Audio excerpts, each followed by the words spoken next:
Donc, nous étions sur la fonction logique si et je vais vérifier la fonction. Fichier ouvrir.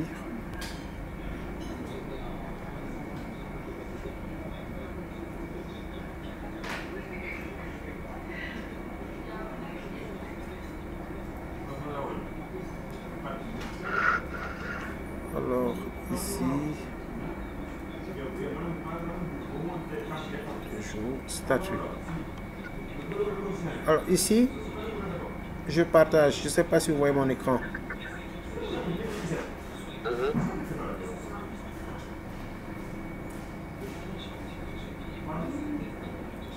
Voilà, donc dans cette petite application, nous avons les fournisseurs, les commandes, les dates de commande, le nombre de jours, le statut. Donc on peut faire juste une petite révision pour voir la fonction DATDIF qu'on avait déjà vu, pour voir la fonction si, lorsqu'il y a plusieurs éléments. Par exemple, il y a en cours, validé, retourné, annulé. Et dans le même exercice, il y a la recherche. Comment faire une recherche horizontale, une recherche verticale.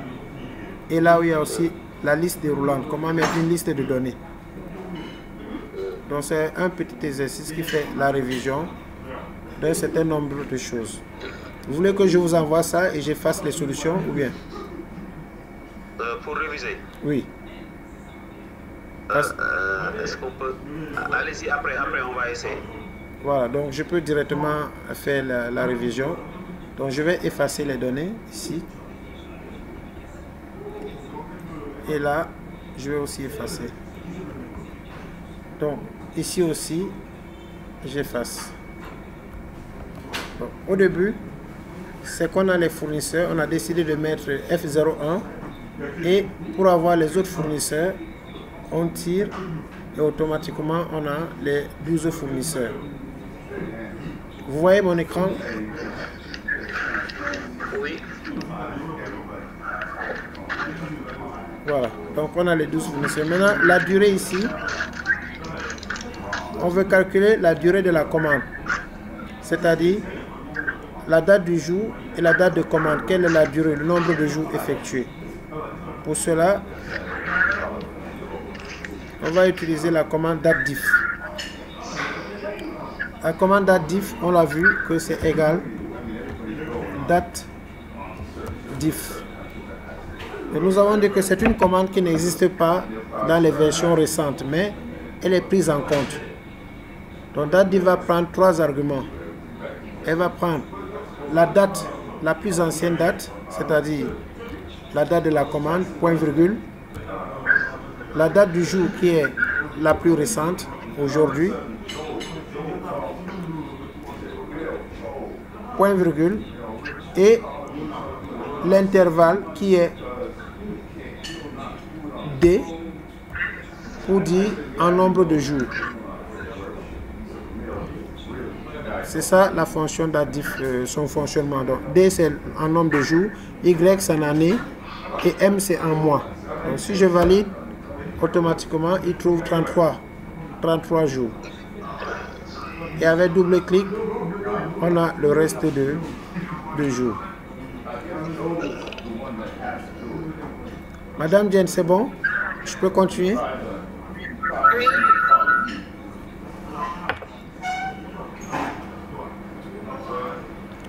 Après, maintenant, on nous demande le statut. Et pour le statut, il faut une fonction si imbriquée. C'est-à-dire une fonction qui a plusieurs si. On a si la durée est inférieure à 30, on met en cours. Si c'est compris entre 30 et 40, validé. Entre 41 et 100, retourné. Et supérieur à 100, annulé. Donc, ça c'est un exercice type quand on a plusieurs fonctions, quand on a plusieurs si. Donc ici, on peut le résoudre avec égal, SI. On prend la condition, c'est le nombre de jours, inférieur.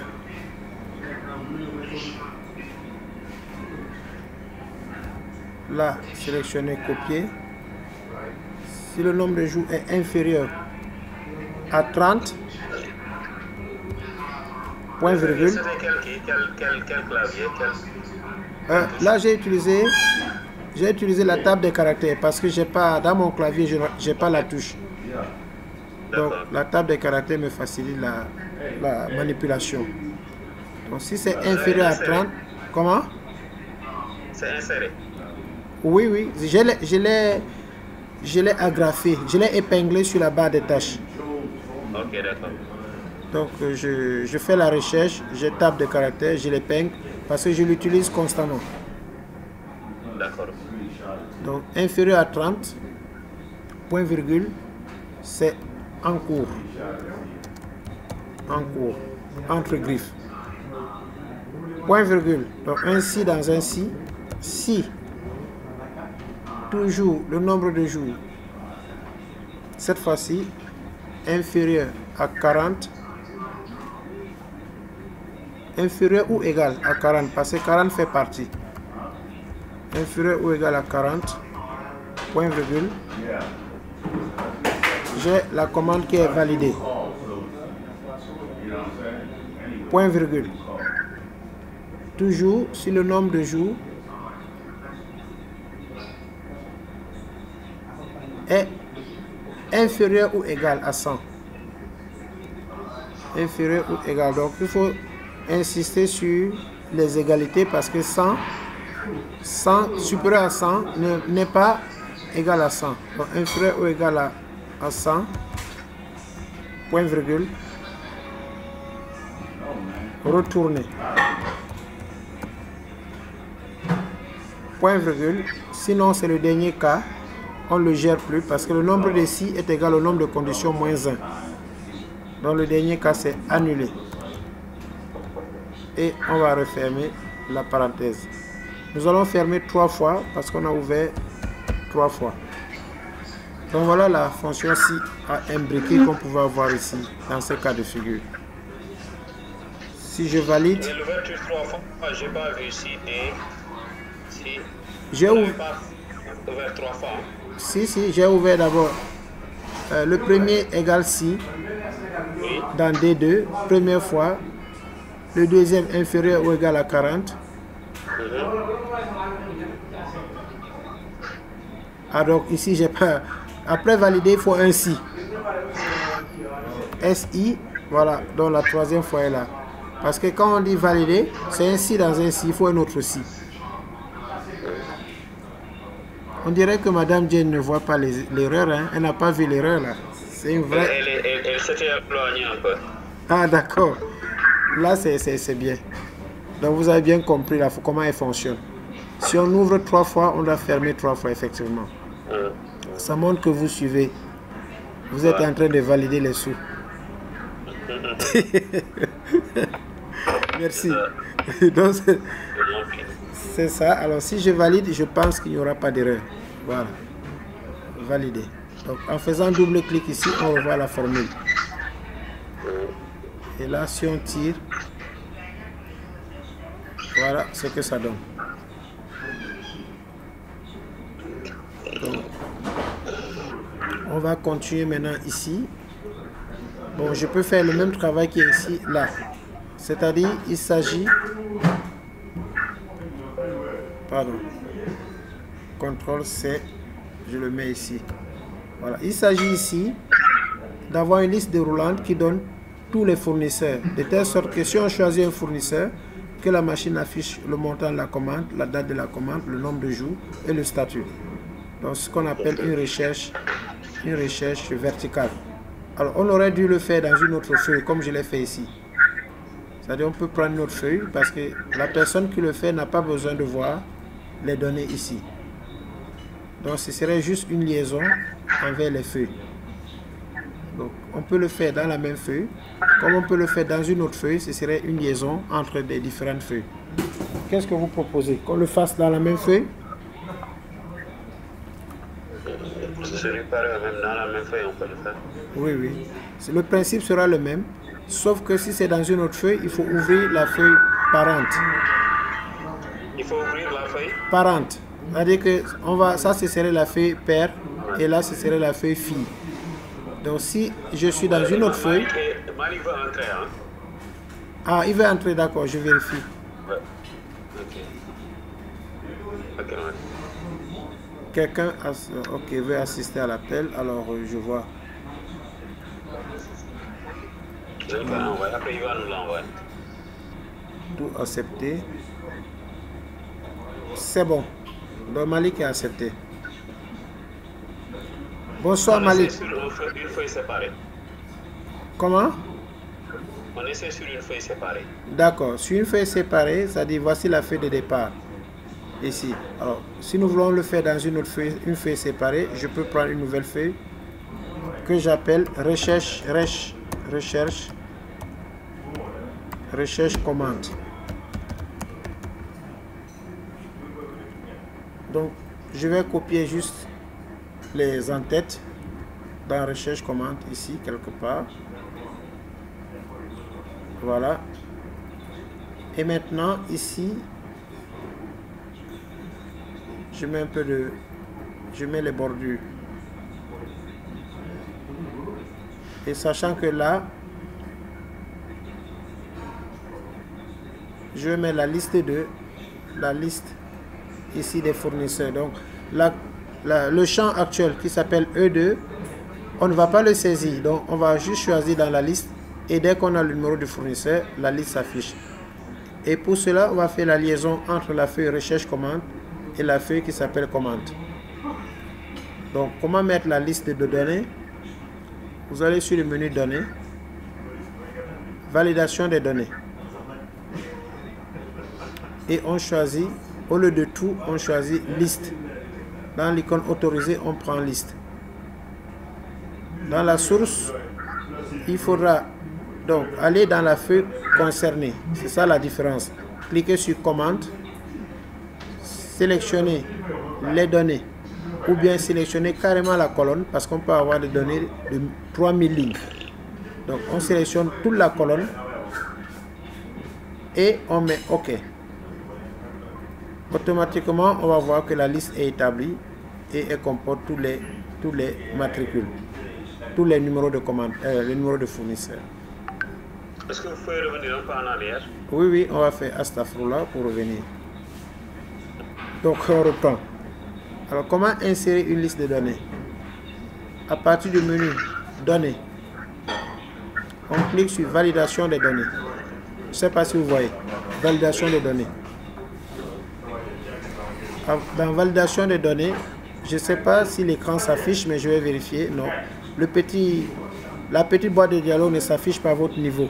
Non, ça ne s'affiche pas. Voilà, mais à mon niveau, elle s'affiche parce qu'il ne gère pas en général les pop-up, les menus, les fenêtres. Donc, dans le menu qui est sous mes yeux, que je peux vous envoyer après, enfin, c'est dans la vidéo.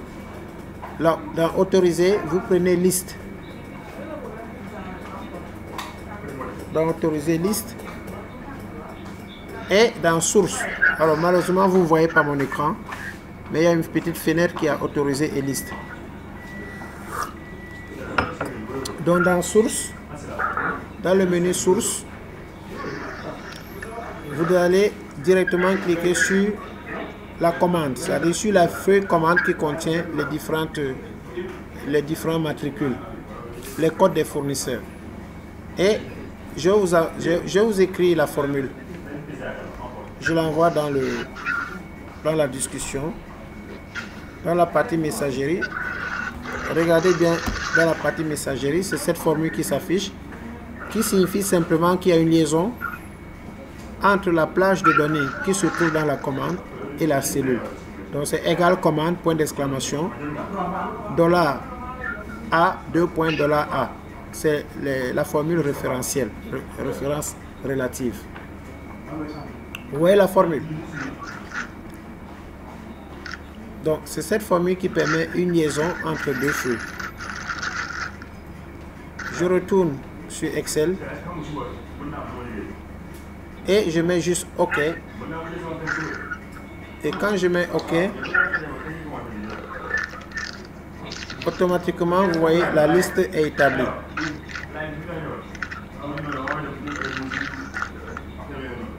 Je peux continuer, c'est bon? Donc là, vous voyez la liste.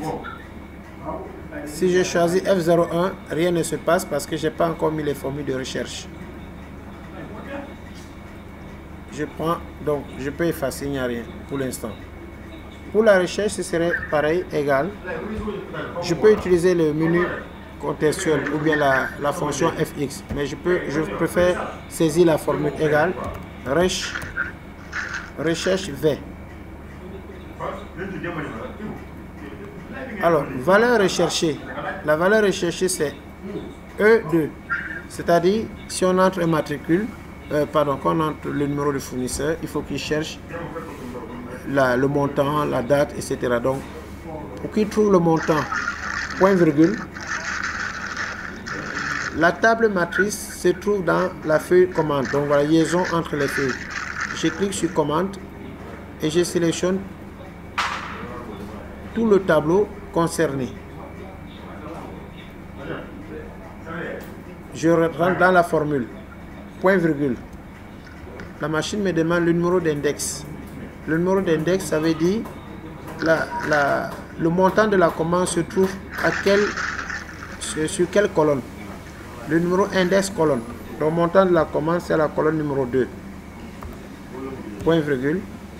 Et le dernier argument de la formule, c'est un nombre booléen.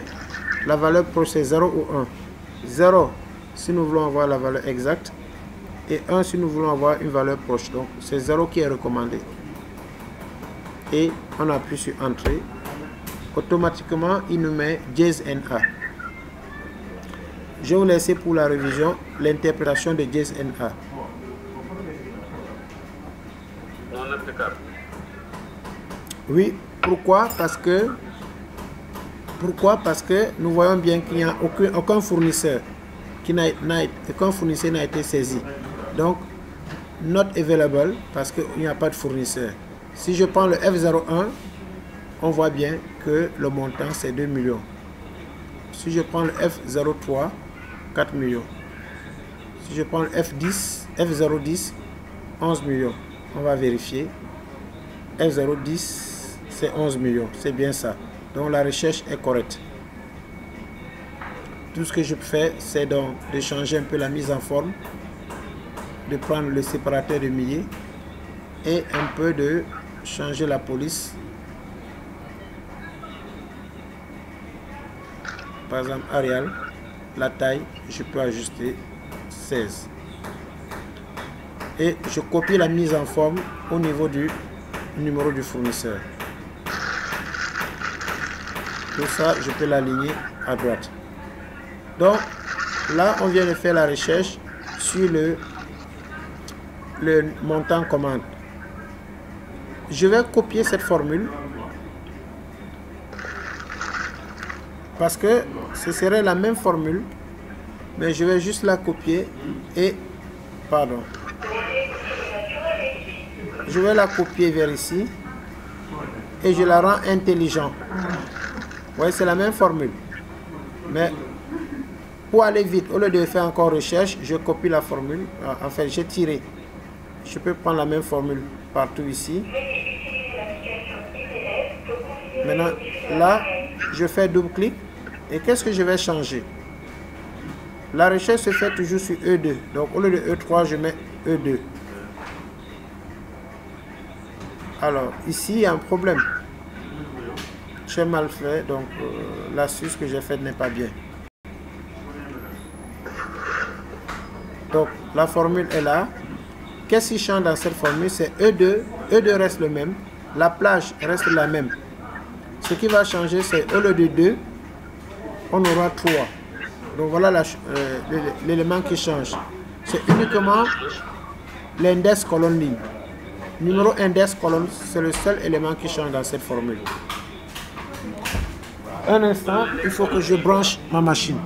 Un instant, s'il vous plaît.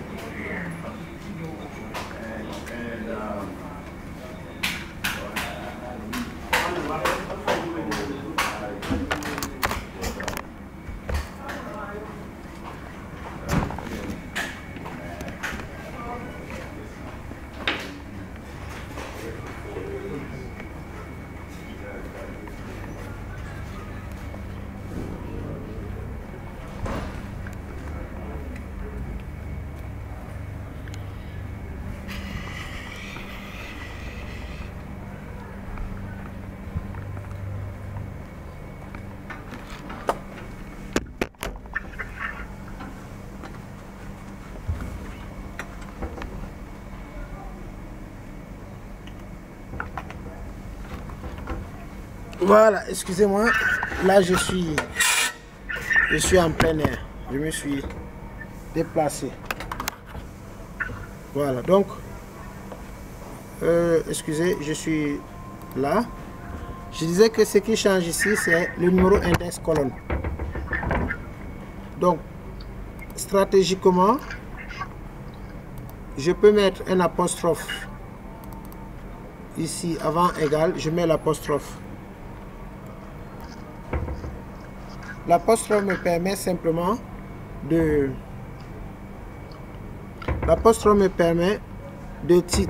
tirer la formule sans rien modifier. Donc quand je mets l'apostrophe, je peux tirer et la formule sera la même partout.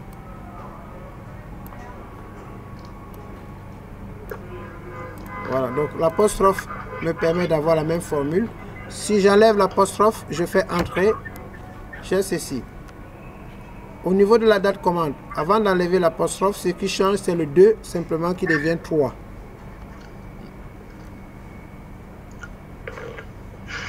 CTRL Z. Donc au lieu du 2, ce serait 3. Et j'enlève l'apostrophe pour voir. Entrer. Là, c'est le format, il faut mettre ça en format date. Date courte. Voilà, ça marche.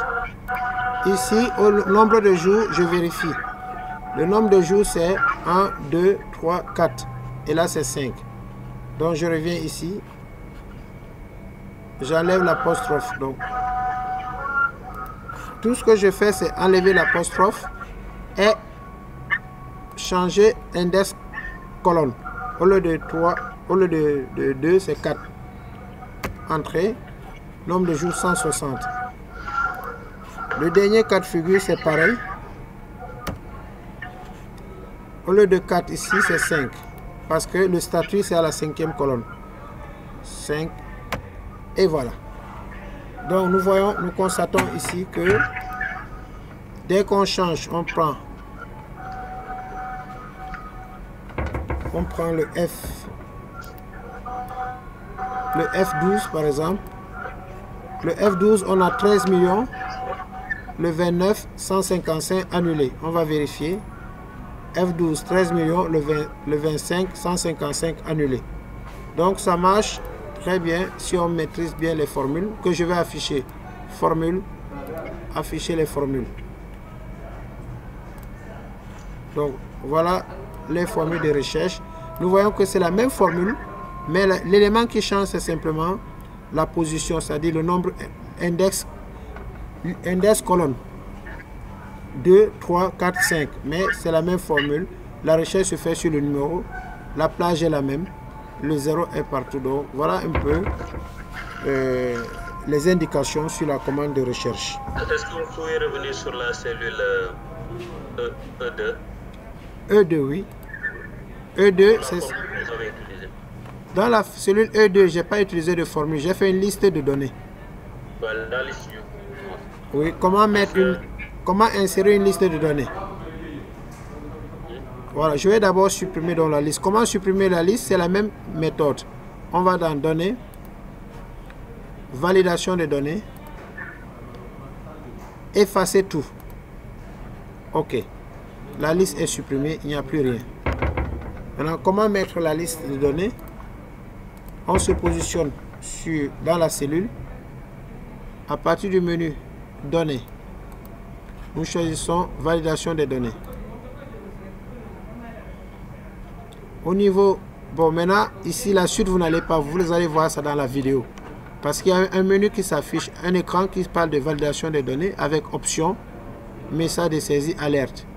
Et donc, dans cet écran que vous ne voyez pas, certainement, attendez, je vérifie. Vous ne voyez pas cet écran. Donc, dans l'écran qui s'affiche, on va essayer d'aller sur données pour voir qu'est-ce que ça donne. Voilà. Si vous allez sur données, en interne, vous allez voir un petit écran qui s'appelle validation des données. Donc, tu as vu validation des données. On n'a pas vu validation des données. Quand vous êtes sur données, regardez bien parce que vous avez le Office 365. C'est une icône qui a comme deux rails parallèles avec un petit bouton rouge. On l'avait vu la fois passée, vous vous rappelez?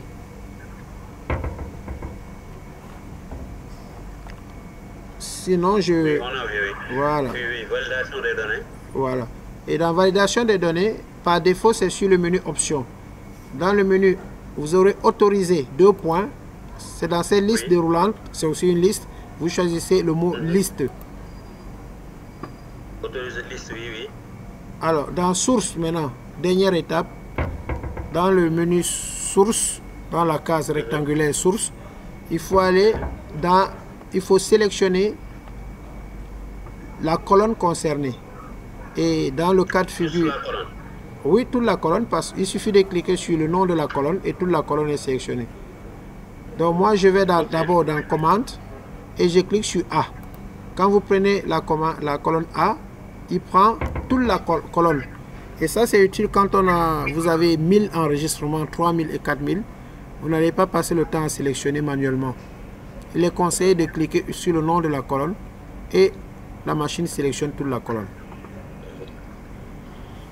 Et quand vous voyez maintenant, si je fais OK, automatiquement la liste s'affiche. Donc voilà un peu la notion de liste de données.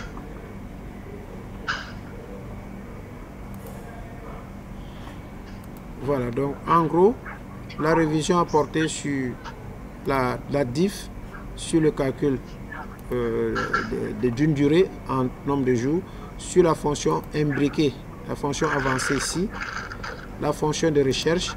Maintenant, enfin, il faut que je vous envoie ce fichier. Il faut représenter les statuts, savoir quel est le pourcentage des validés, le pourcentage de en cours, le pourcentage de retournés. C'est une question récurrente des statistiques. Donc, réaliser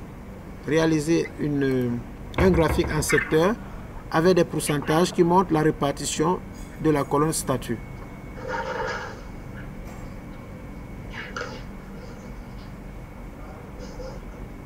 Donc ça veut dire que cet exercice englobe Excel niveau initial et niveau avancé. Donc si je me permets de vous faire un rappel, ce sont les tableaux croisés dynamiques. Pour répondre à cette question, il faut avoir la notion de TCD. Autrement dit, on nous dit de faire un tableau de synthèse qui nous montre la répartition du statut suivant les commandes. Alors, en révision, on avait dit qu'on se place à la première cellule du tableau. Et on va sur insertion, tableau croisé dynamique. Et vous constatez qu'il encadre tout le tableau. Tout le tableau est avec des pointillés. La danse des gamètes montre que la machine reconnaît automatiquement le tableau comme un tableau croisé. OK. Et le menu qui s'affiche nous montre donc ici les filtres, les colonnes, lignes et valeurs. On rappelle que filtre, c'est quand on veut filtrer une donnée. Colonne, on peut intervertir entre colonne et ligne. Dans notre cas de figure, nous voulons statut. On peut le mettre en ligne. Il nous montre tous les statuts automatiquement. Si on met statut en colonne, il change juste la disposition. Donc, à nous de choisir l'aperçu que nous voulons de notre tableau. Si je le veux en parallèle, en vertical, pardon, je fais ceci. Si je le veux en horizontal, je le place là. Je suppose qu'en vertical, ça paraît plus intéressant. Je prends vertical. Et je reprends le statut parce que je veux compter le nombre d'éléments par statut et je le place dans sigma des valeurs. Et là, j'ai un tableau de synthèse qui me montre la répartition par statut. Ce qui reste, c'est de réaliser un graphique en secteur et de mettre les pourcentages. Je ne sais pas si vous me suivez, hein, si c'est trop rapide ou trop lent. Pouvez-vous retourner sur le tableau original? Oui, bien sûr. Le tableau original, c'est commande. Vous parlez de celui-là? Oui, d'accord, ok. Oui. Ok. Ok, d'accord. C'est à partir de là que vous avez créé le tableau, n'est-ce pas? Oui, oui, à partir d'ici, je me suis positionné à la cellule A1, c'est-à-dire le mot Parce fournisseur. que des fois, en fait, quand il y a d'autres données, en fait, ça refuse de le transférer, de le mettre en tableau croisé dynamique. Ou bon, s'il y avait d'autres... Là, mais il a accepté. En fait, s'il refuse, il faut délimiter la sélection manuellement. Il peut arriver qu'il refuse. Il peut arriver, oui, parce que parfois, parce que les TCD, en réalité, il faut un tableau uniquement qui n'a pas d'autres éléments comme ce que j'ai mis ici. En général, c'est comme une base de données. Un très grand tableau qui n'a que la première ligne, c'est ce qu'on appelle les champs, et tout le reste, c'est les enregistrements, comme les tableaux des finances, gestion des ressources humaines. Vous avez un tableau qui a le matricule, le nom, date d'entrée, date de sortie, salaire, etc. En général, c'est des tableaux complets. Mais avec cet exercice, si j'avais un message d'erreur, j'allais juste sélectionner manuellement. Mais c'est fastidieux parce que si le tableau a trop de lignes, ça devient fastidieux. Mais il faut savoir les différentes méthodes, quoi.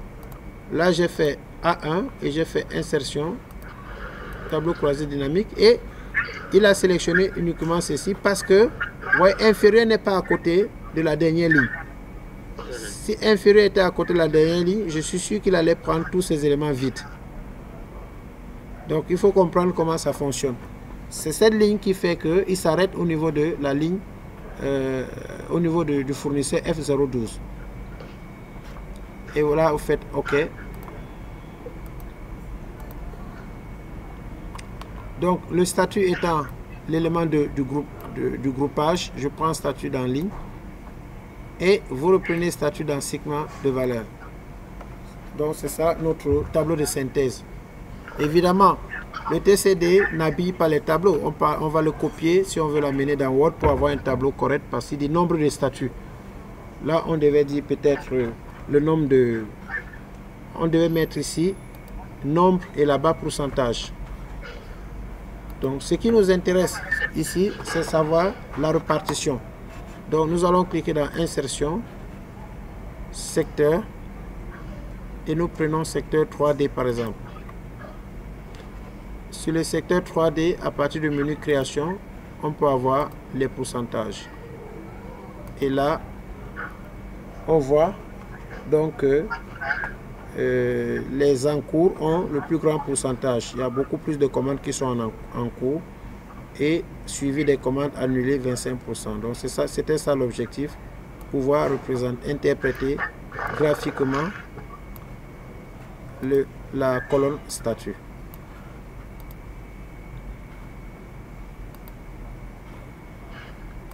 Donc pour que la vidéo ne soit pas très lourde, je vais enregistrer cette partie-là.